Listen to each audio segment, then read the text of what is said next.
Hey Moon Lovers, welcome to All Things Moon, lunar wisdom for everyday life. I'm Kelly Jones and I'm really excited to be sharing 30 plus years of teaching and guiding spiritual well-being. I figured I must have some wisdom to share with you all by now. As a Moonologer, Astrala Yoga guide, and an astrologer in training, I'll be sharing all the things that save me from this crazy world we find ourselves in, and hope that in some way I can serve you in your life too.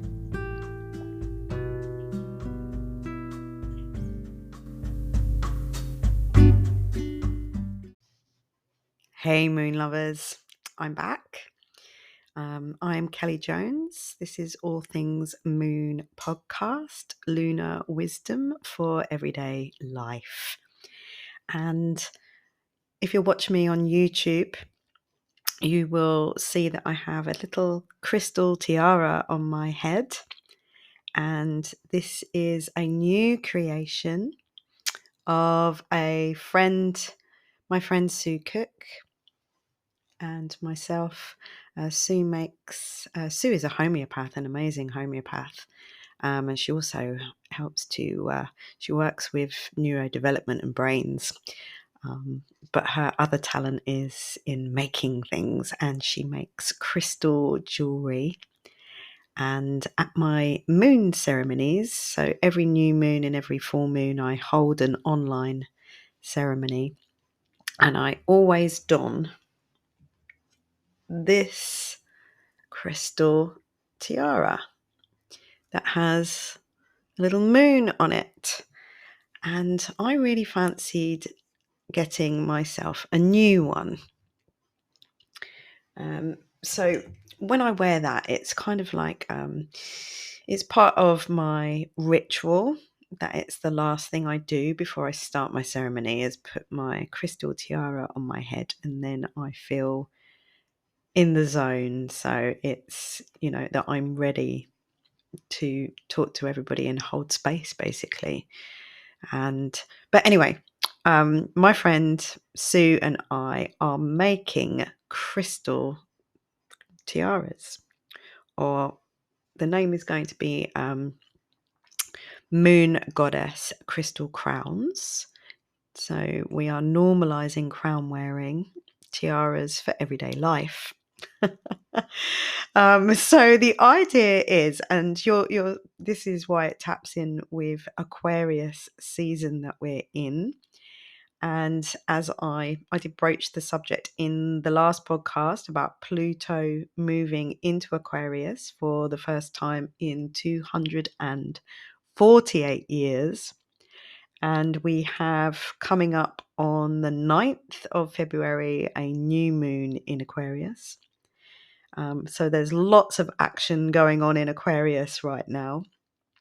And there's lots of debate around whether we're actually in the official age of Aquarius, if we've come out of the age of Pisces and gone into the age of Aquarius. I think maybe we're just on the sort of the cusp of that, and that is starting to happen with all this futuristic AI stuff that we're seeing. I think really signifies that that's where we are. But anyhow, Aquarius archetypally represents freedom, power to the people, community, humanitarianism. Is very circular, unlike the Saturnian Capricorn sort of top down. We have a leader, a monarchy, a king, somebody at the top and somebody at the bottom, whereas the Aquarius archetypally is more circular, so everybody wears the crown. So that was our idea for making tiaras for everyday life.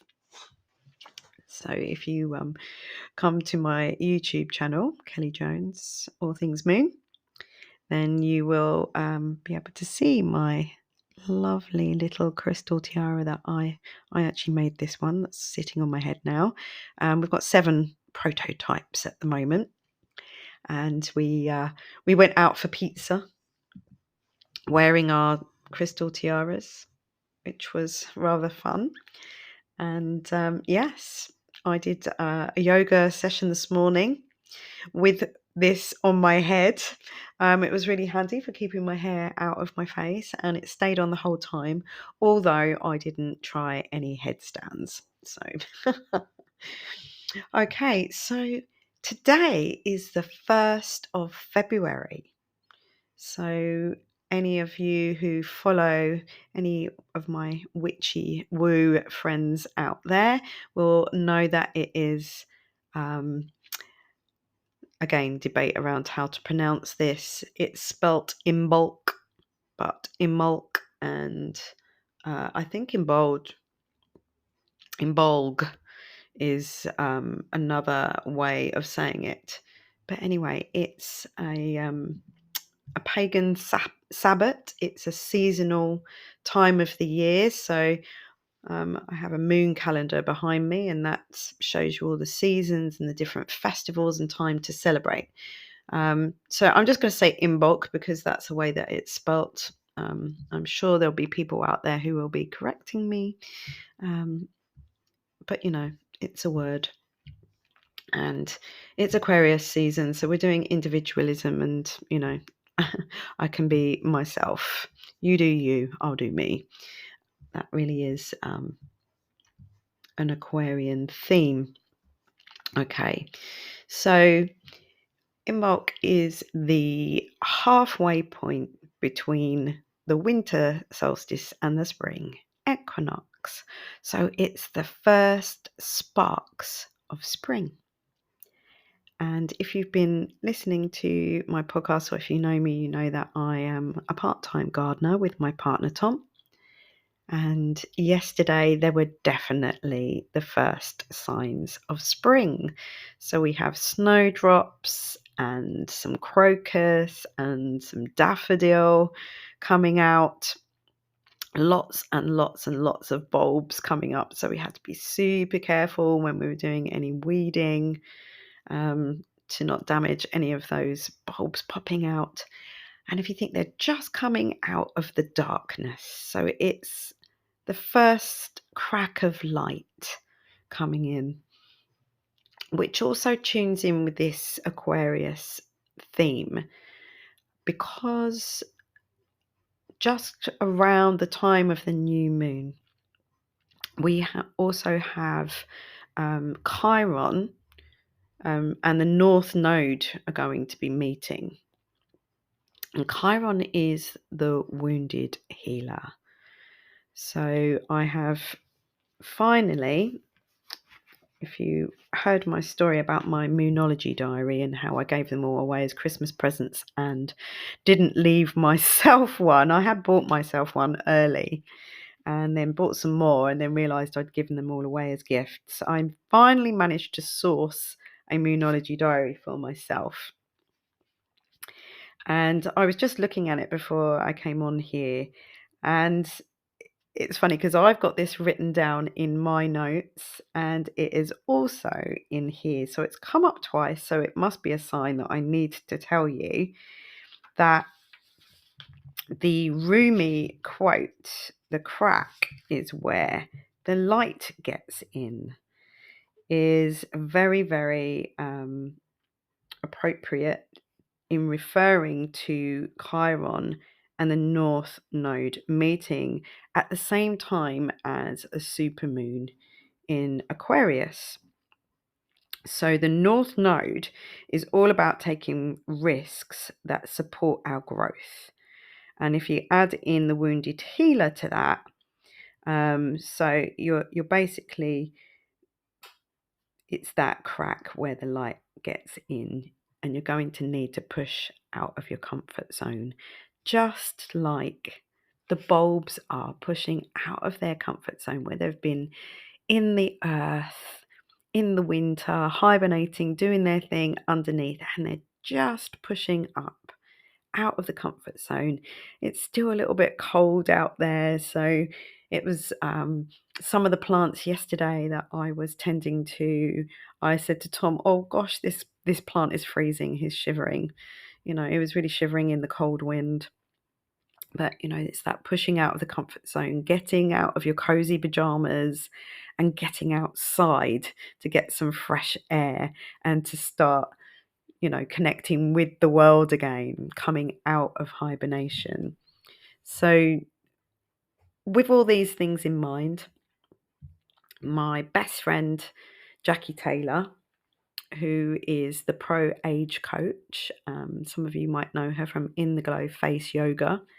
We are going to be holding a online retreat on the Saturday, the 10th of February, to celebrate this energy of Imbolc, the goddess Bridget.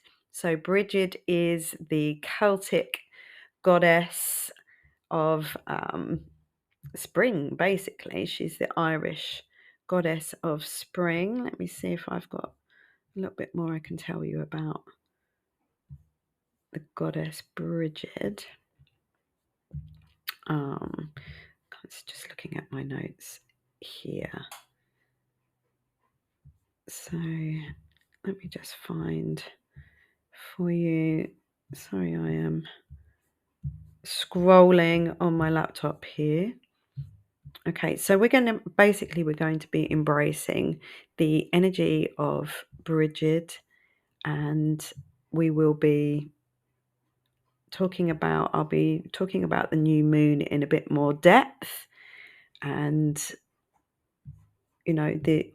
a lot more about this Celtic celebration and why we celebrate Imbolc and what to do around that time, and really getting ourselves out of hibernation for the first sparks of spring. So I'll just read this to you here. Whether you're craving some space for yourself to take the pressure off or just to rest and feel renewed, Imbolc and the Aquarius new moon energy is the perfect time for a cozy indoor retreat at home. So we are literally giving you the excuse to stay indoors and be cozy for 3 hours of lovely yoga. So I'll be opening with a little opening ceremony, and then we'll be tapping into the Aquarius new moon and the goddess Bridget energy. So if you've got a crystal tiara, you can wear yours, bring that along. Then we'll be stretching yourself out of your comfort zone, but not so it's uncomfortable, because Strala Yoga is all about noticing how you feel and making sure that it feels good to you. So we're going to be stretching yourself with Strala Yoga. Then we're going to have, time for a little herbal tea and a chat together. And then Jackie will be doing a reawaken facial massage. She's going to be doing a reignite your mindset, so with some positive intention setting. And then we'll do a little bit of oracle card journaling, and we will close with a lovely meditation. So if you feel like joining us, just go to my website, which is www.kellie, jones.me, kellyjones.me, and go to events, and you'll see it should be on the homepage. You should find where to click on for that. And because the new moon is actually on the 9th of February, I have bought tickets to a gig in London for Tom's birthday. And it is my boyfriend, Tom. His birthday is on Saturday. And then Jackie Taylor, my best friend, it's her birthday on Sunday. So we're all going out for a lovely Mexican meal this weekend. But next Friday, I have tickets for a gig for Tom's birthday. So I can't hold a new moon ceremony that evening. So what I am doing, we have got the choice on the new moon. We have the 3-hour retreat, which is on Saturday morning. That's 10 till 1. Or you can join me for a new moon ceremony in the evening, as usual, from 8 till 9:30. If you want to come to both, I will throw in the new moon ceremony in the evening for free. So if you book onto the morning retreat and you want to join in the evening, then you can join in the evening for free, because I'm feeling very generous and spring-like as we are noticing the abundance coming. So what else do I have to tell you about? So yes, I have got some finally going to be starting some new yoga classes. So I don't know, those of you, if you've been listening to this series of podcasts, and you would have heard this, and sorry if I'm repeating myself, but on Halloween last year, October 31st, a contract that I had signed when I sold my Pilates and yoga studio 5 years ago, Hummingbird Pilates and Yoga, I had to sign a contract which prevented me from being able to teach Pilates or yoga in Chelmsford within 10 miles for 5 years. And that contract is now over. So I still live in Chelmsford, which wasn't my intention, but I am still here, Chelmsford, Essex, in the UK. So I am very excited to have some new classes that I'm going to be starting on Friday mornings. And because all this talk of death and rebirth, quite a few years ago, I think it was in 2016. Yeah, I think it was 2016. I set up the Self-Love Club. And at that time, when you mentioned the words self-love, everyone looked at you quite strangely. And even if you Googled self-love around that time, it might have been a little bit earlier than that, it might have been 2015. Don't quote me on the times. But I remember Googling it, and it was just not like now. You know, there are absolutely millions and millions and millions of hashtags and, articles and videos and God knows what. It's just endless. There's t-shirts you can get with self-love written on it. And it's like, it's been trending and lots of people have caught onto it. But back then, I remember talking to a friend who I hadn't seen for a long time and told her about setting up the Self-Love Club, because she said to me, what are you up to these days? And I said, I've set up the Self-Love Club. And she was like, oh, what's that? Masturbation? Oh, gosh, no, it's not. I suppose you could include that, but that's not what it's going to be about. It's about self-care, about taking care of yourself. And I had a few little signs recently after I'd sort of had the death of the Self-Love Club. I kind of parked that, and All Things Moon was born. But I just recently had a few signs from the universe to bring back the Self-Love Club within All Things Moon, combine them together, because really it hasn't gone away. I just haven't called it the Self-Love Club. It really is still what it is giving love to yourself, because how this all started for me. So I'm jumping back to a little story now. How this all started for me, the Self-Love Club, was 10 years ago.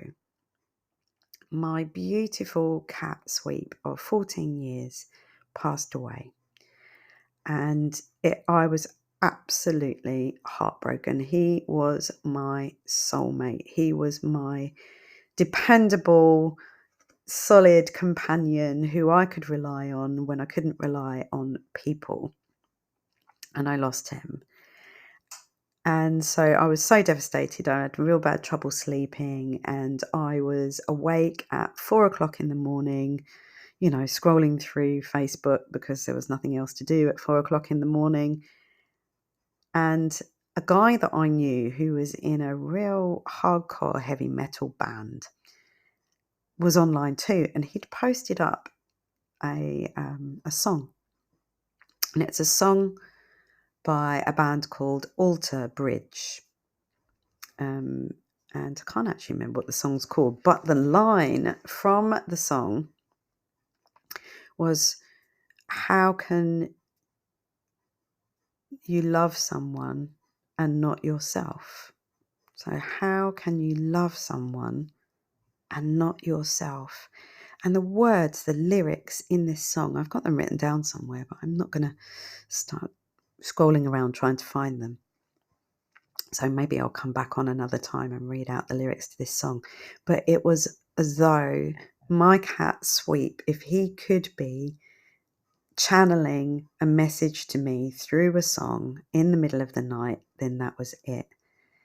And it was the first time that I realised that I didn't love myself. I wasn't being loving to myself. Or now I have actually reframed that, because I think self-sabotage is, it's a massive dose of loving yourself, is over loving yourself. It's like a mother that's overprotective and won't let you do anything. And she loves you so much that she doesn't want you to come to any harm. So she protects you from actually having a life. And I think that that's what my little saboteur, who I call Alice, was doing for me. Was, being so overprotective that she was sabotaging things. And I call her my little sister, my little helper who's not very helpful, Alice. And any of you who live in the UK may have seen a series called The Vicar of Dibley.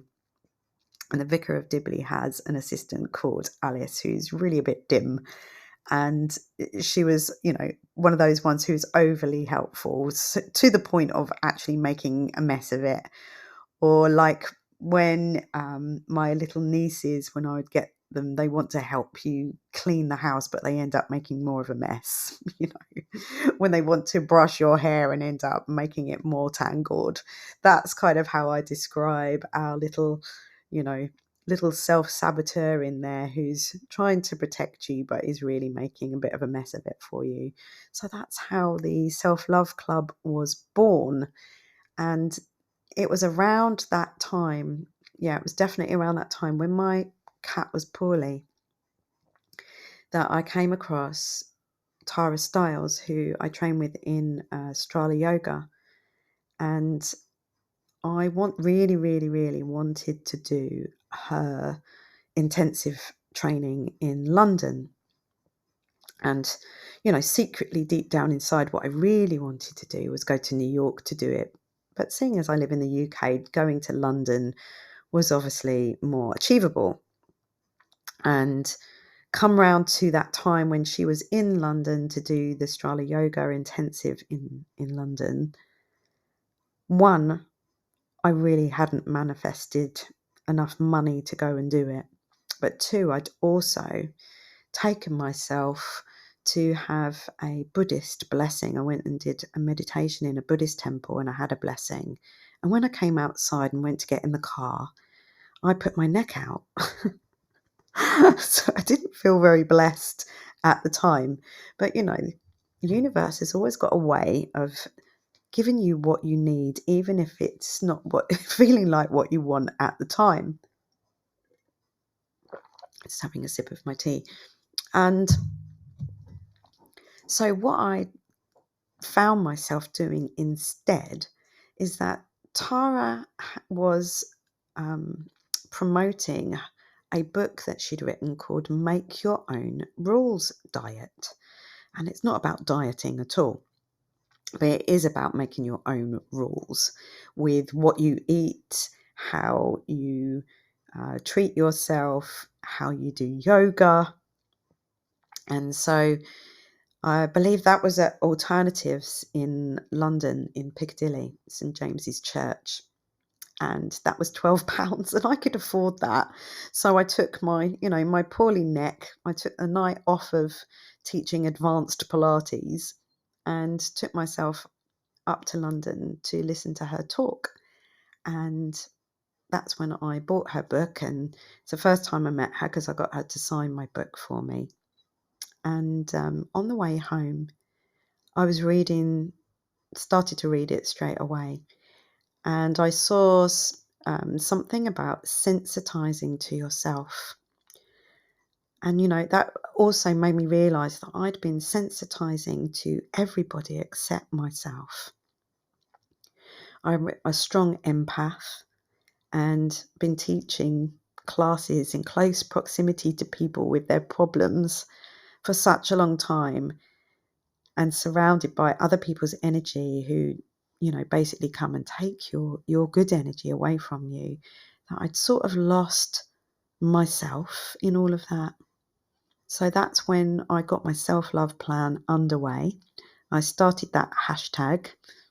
I think if you look now, there's probably, thousands of hashtag self-love plan underway. But at the time, there was hardly any.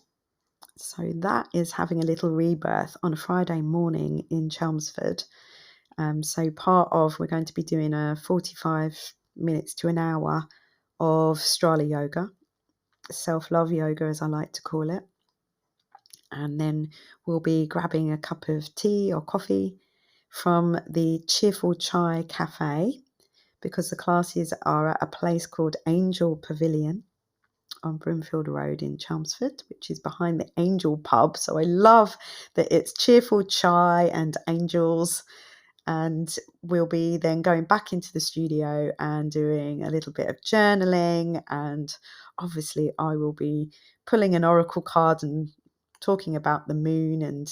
But it really will be focused on getting our self-love plans underway.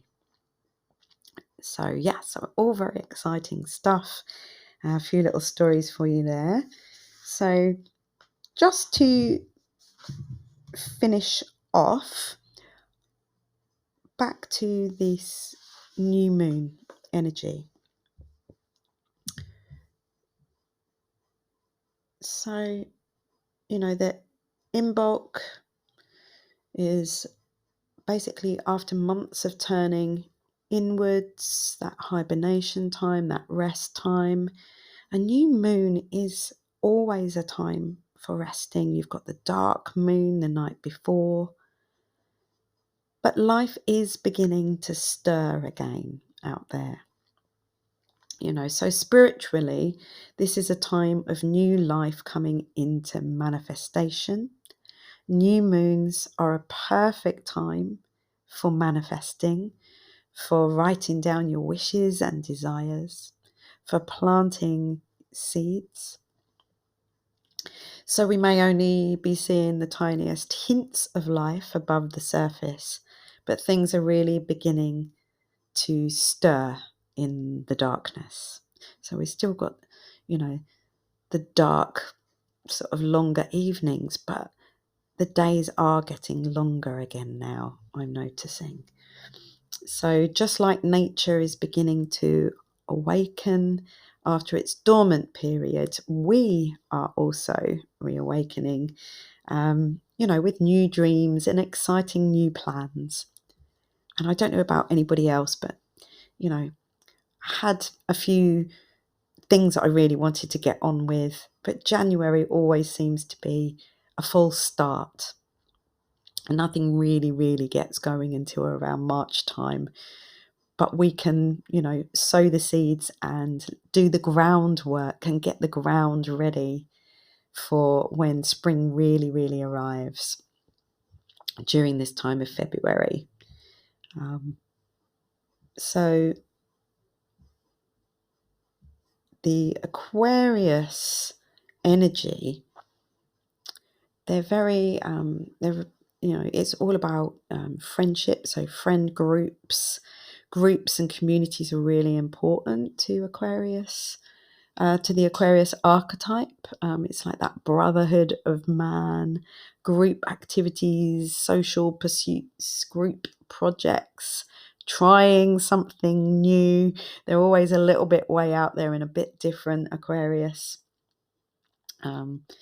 So anybody who's not seen Tom. Tom has dreadlocks and he wears brightly coloured floral clothes, and you definitely notice him when he's walking down the street, even though he's actually quite introverted and quite shy. You're still definitely going to notice him. It's a very humanitarian energy. So, joining a group, if you're looking to do that, it would be a really good time around that new moon to do that. So yes, reaching out to people in our tribe, in our social circles. Last weekend we had our Winning Women business network that I go to. It was their 10th year of being around, so we had a celebration, a party where we had a live auction, and we had a little bit of divine masculine in there with some African drummers, which was amazing. That really got the frequency up. Start recording again. Hello everyone, sorry if there was a little gap there again. I'm just going to have to investigate why that keeps happening. But anyway, we're at the end. Probably is a sign that I should stop at 30 minutes, because obviously this stops at 30 minutes. So it's a good time to stop. If I have forgotten to tell you anything, I will put it in the comments. And please do go to my All Things Moon group and ask to join there on Facebook, or you can find me on Instagram, All Things Moon Kelly, for upcoming things. And I hope to see some of you at one of my online events, or maybe even in person. So I hope that this has served to cheer you up and get you thinking about the first sparks of spring happening, and maybe getting your self-love plan underway and finding out about all things moon. So Imbolc blessings to you all, and I will see you again real soon.